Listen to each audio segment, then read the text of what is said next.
حالة من الصدمة عاشها رواد منصات التواصل الاجتماعي بعد إعلان المؤثر السعودي موسى ابن تركي وفاة نجله عساف، ووالدة الطفل طبعا عائشة عبد العزيز المعروفة بيوشا. انتشر الخبر على منصات التواصل الاجتماعي وحرص المئات على طلب الدعاء له بالرحمة ولوالديه بالصبر.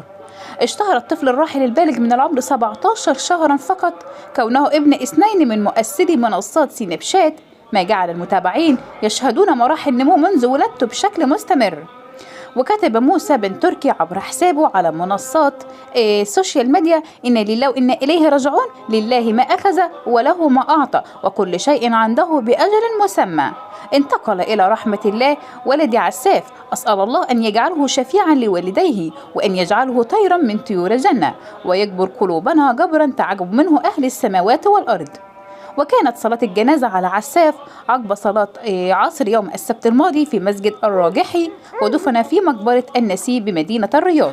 وكان سبب وفاة الطفل إنه غرق في المسبح، ويعني محدش لحقه، ربنا يصبر والدته ووالده يا رب العالمين ويجعلهم شفيعا له يوم القيامة بإذن الله، وإنا لله وإنا إليه راجعون.